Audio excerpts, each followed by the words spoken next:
Rhonda from Rhonda's Country Kitchen, and if you hadn't noticed, I am not in my kitchen. Yeah. We are sitting in our camper. A little bit different video today, Little bit different view. Looking at my hair, I'm looking at, look like I crawled out the dump, right out the dump. Straight out the dump. Listen, you've been through what we've been through in the last Oh my goodness.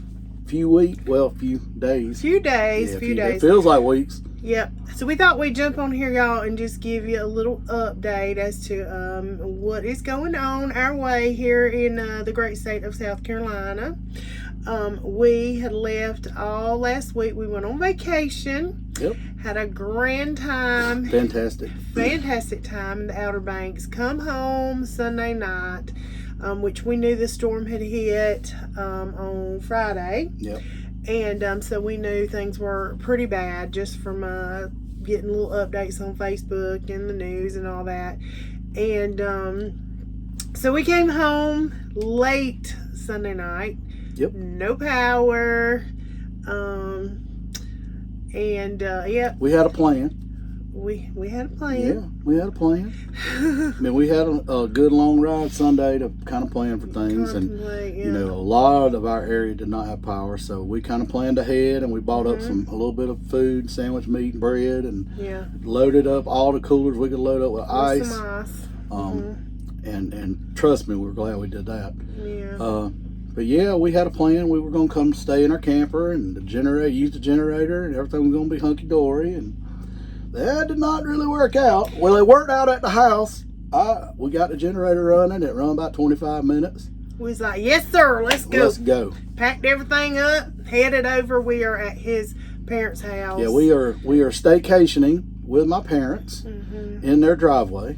And so we came down here and hooked everything up, and generator would not start. So, for love no money. No, and I was up till probably 2 o'clock in the morning messing with it, trying to get it running. It was a rough night Sunday night. Yes, because guess what? Both of us sleep with our little CPAP machines. Yes, we do. And we don't be sleeping if we ain't got a CPAP machine. We got that dark bell going on, and we didn't have no. All we had was rough. It was very rough. Yeah. Like every 30 minutes, one of us was moving from snoring and waking everyone up. I laid my head down at 1:45. I laid my head down to try to get a little rest, and I had to be up at 4:45 to get my behind to work. And, to go get ready to go to work. Yeah, because we don't have water. We don't have water in the camper. We do have power with the generator. We don't have no water. Yes, we didn't have water. My parents have water, but they have no lights other than what they've running off of our camper, so it's very minimal. Yeah. Generator will only run so much. And I wasn't gonna go beating on the door. Yeah, at 4:45 in the morning. That would be anyway. So we had water at our house. Yeah. We run on gas, but we have no lights at our house. So it's yeah, we had our house and you know, family, everything survived the storm just fine. We had a little bit of property damage to our house, and we had some sewer issues that backed up in our house. That was a good time. It was you know, but we weren't there, so you know, the first few nights we did not have to deal with not having no power, which was a blessing. We've been very fortunate. You learn to appreciate things when you go through stuff like this, and we've been very lucky compared to some of the other people, you know, up in North Carolina and other areas. They have been like devastated. And we have one. Let me get this camera back straight. There we go. It's a wonky donkey. Well, the table moves around on the camper a lot more than our normal table because it removes it. But yeah, so we have one devoted follower, and we're a little bit worried about her because we hadn't heard from her. And you know, Miss Harriet, we hope everything's good with you. We know in your area it is very bad, so we're praying for you and praying for your family and hoping that that the outcome is okay. Yeah.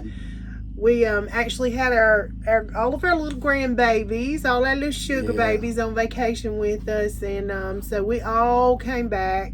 Both of the boys and all the babies come back to no power, so it's been a struggle for them as well. Yep. And it's Wednesday night. We came back on Sunday, and it's Wednesday night. None of us have power still. No, they're thinking Friday. 1.2 million people were without power in South Carolina, and they don't have power poles. They just don't have. You know, this is a once in a lifetime type storm. Hurricane Hugo hit in 1989, and it had similar destruction. But I don't think it was near this bad. Not in terms of total damage. Well, it was in the low country. Yeah, in the low country, but not all the way through the state. Like this, this thing went right. It was still a formed major hurricane when it came through the upstate of South Carolina. Yeah, trees is just completely it's unbelievable. Uprooted and just thrown like it was just a little bush. My oldest son EJ, he come home and he had a big old pecan tree laying on the fence, tore the fence up, and all them little eggs I use, and I say thank you EJ for these sweet little chickens. Well, most of his chickens is gone because a fox got into. Yeah, his fence got destroyed. And yes, the fox the critters got in and do what they do. Got in and killed the chickens. Didn't eat the chickens, just killed them. And left them like, look what I can do. So they're still trying to clean up their mess, but it's been a struggle. The struggle is real. It is. We ain't got no light, and we're recording this on our phone, but we're gonna try to give y'all. We've had people ask, "Are we okay?" and stuff. So we wanted to let the people that watch us know that we're okay. We're there ain't gonna be another cooking video this week, but as soon as we get back power, we'll get back to doing. We've been cooking though. Yeah, we have. We've been making do. I got some interesting ways that we have provided and done things this week. We talk about the old days all the time, but it's kind of getting an experience of a little bit of that, which we've had power somewhat. But you don't get all the amenities you're used to having, so you got to get to appreciate how things were. We had dinner with my parents in here tonight, and my daddy was talking about it when he was a kid. They never had a television, and he didn't have power growing up for a while, and just the things you had to do, a lot more stuff. It was a whole lot different way of life than it is now. And anyway, going through stuff like this, it makes you appreciate the things that you have and the blessings that you have. And our heart goes out for the people that have lost their stuff and lost lives. A lot of lives have been lost during the storm. And a lot of people are still missing. Yeah, it's been very, I can't imagine as a mama or a grandma not knowing where my children or my grandchildren are, and they're still just looking for people, and it's really sad. It's heartbreaking. But I will tell you, I look funny. Everybody laughed at me at work because here comes Rhonda toting the crock pot, honey. We was not losing that roast. We was not losing it. Our coolers are slam full of food. We tried to save everything we could possibly save. Yep. And she had a big old roast that was thawed out. Roast. They was laughing at me at work because, honey, I was sitting there peeling some potatoes and carrots at lunchtime. I'm like, we about to eat tonight. Well, I guarantee them people by the time they left, we all smelled like roast. They were hungry. People was walking down the hall. What is? It's my roast. It's my roast. And I've not only got the crock pot, I got my rice cooker too. So we had some rice, and we had some roast, and with some taters and carrots, and so we ate good. Yeah. And we ate just as good as we would have ate any other time. Yeah, me and my daddy been grilling. My daddy cooked burgers last night, and we had steaks tonight. Yeah, because them steaks wasn't going to go bad either. We cooking stuff up. They got kind of thawed out. We were very lucky we didn't lose our food.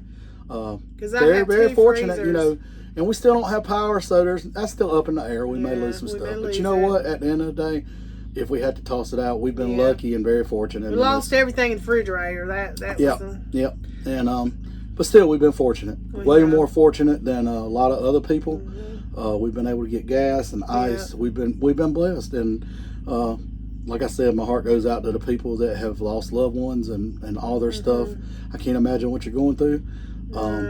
We intend to try to help at some point. I hope we can help people. Right now, it's not really feasible. We can't even get it. We ain't even in our house, so. And literally, people were not taking debit cards. It's like cash only. Yeah. I mean, it was a pretty bad situation the first part of the week. So they're just starting to open things back up a little bit. Yeah. You can get some stuff at the store. There was no milk, of course, no bread, none of that. There was like one grocery store open or two grocery stores open, and they had a line around the building like it was Black Friday. And people's crazy. They was threatening to shoot people. Yeah, the gas pump. It was crazy, and when desperate times, people start acting, acting out or whatever. But like even the grocery stores, gas. all the grocery stores lost power, so they all had to toss everything out of the store. Then you're talking about all kind of damage to the roads and getting stuff in. So grocery stores are still, the shelves are very, very lean. Like I said, we were very smart to buy some stuff up when we were on our way back. We just happened to be on vacation. We happened to be in an area where it was not hit and there was normal life going on, and we were blessed to have the room to bring some stuff back, and we've lived on that. And the stuff that we had that was thawed out, that we, started to thaw out. Y'all should have seen his truck coming back. You couldn't have put much more in my truck. We look, Fred Sanford, that's what we look like. Or the Beverly Hillbillies got all that stuff tied to the back of the truck. That's what we look like, y'all. We did. And that's what we. Hey, you gotta do what you gotta do. I've been living out my car. We just went over to give my son some ice, and he's like, "What in the world's all this? I've been living out my car. I have to get dressed at work in the morning." It's funny because one day I walked in hauling stuff. It was the day I took my crock pot, and I come back out. And I forgot my badge, so I couldn't badge in. And I was going to the door, and I was just like praying, I hope somebody recognized me. I look that bad, I still do. But the girl looked at me kind of funny, and I was like, yes, me. And she said, okay. And she did let me in. But it's just been bad. It's been rough. Yeah, it's been a very. So y'all forgive us the way we look. Listen, it's been difficult. We've been put out. We haven't had power. We don't have our normal stuff. But you know what? Like I said, there's people got it way worse than us. So we're very fortunate, right. And we appreciate the people that asked how we are. We appreciate all the new people, and we just love you. And we ramble, y'all. I'm sorry if this is too long a video. If you already gone, that's fine. But yeah, we appreciate you all. We really do. And some people have said, "Hey, y'all need to do a little update or whatever." So we thought we would do that. Yeah, I felt like that. Like I said, we have enough power. I got my phone. I'm gonna go to her office and cut the video tomorrow. And hopefully Friday we'll have something out to everybody, and we'll give y'all a different one. Yep, there'll be no cooking. Well, we had some cooking, but it won't be during the video. No, a couple of pictures maybe of what we had this week, but we've done all right. We survived, and hopefully pretty soon I'm hopeful that we'll get power. I'm not as optimistic as she is about it, because our road looks like a war zone. They've been telling us Friday. I'm hopeful. There's 4 poles down on our road alone. The whole pole's down. So I don't know if they're going to be replaced. I don't know. They say Friday, but I'm not very optimistic, and that'll happen. There's a lot of people. 1.2 million people don't have power. So shout out to all the linemen that are out working away from their families here trying to help us. We appreciate every single one of you. And I'm sure food is probably scarce. Oh yeah, it's hard for them too. I'm sure. Yeah, I'm sure it's difficult for them to find this area. It's just not. There's not a whole lot. And my brother-in-law and my nephew used to be linemen, and so we know we appreciate what they do and the job that they do. But I've seen a lot of people come together though. I've seen a lot of people in neighborhoods, helping other people out, taking gas to them, or offering free meals for people that don't have meals, churches and stuff like that. I've seen a lot of that, and that gives you optimism about society. It does. That everybody can pull together and help one another. Yep. But anyway, y'all, we know this is a little different, but we just wanted to update everybody because we are here right in the middle of it. Yeah, we got the phone set up on our camper table, and I got a headlight I use to go around outside for some lighting. So that's what we rolling tonight. Yep. We making it work. We are, and hopefully he can get this. I'll get it up. It may not be a good one. It might not be the best, y'all, but we'll give you a little bit of what we've lived this week. Yep, I got my hand washing, my scrubs. I got them hanging out there, hoping to dry off tonight. Yeah, Daniel, our son, he had his on the hood of his car. He was drying his clothes on the hood of his car, and I'm like, hey, that's pretty smart. And it dried them. And shout out to him for getting that generator running. I'd have never figured that out. I was impressed with that. Thank you, Dan. Yes, I give him a hard time, but that was a lifesaver for me and my parents, and they're both in their 80s, and being without power is very, when you got health issues and medication and stuff like that, it is a scary thing. So I'm so blessed and glad that we got that thing running and can help them a little bit. So So anyway, y'all, that's about it, right? We'll wrap it up. That's what we've been up to. Yeah, and we appreciate every single one of you. Every single one of you. Big love, big hugs to you, honey. Yep. I'll love you. But anyway, y'all, until next time. You know I gotta. Peace.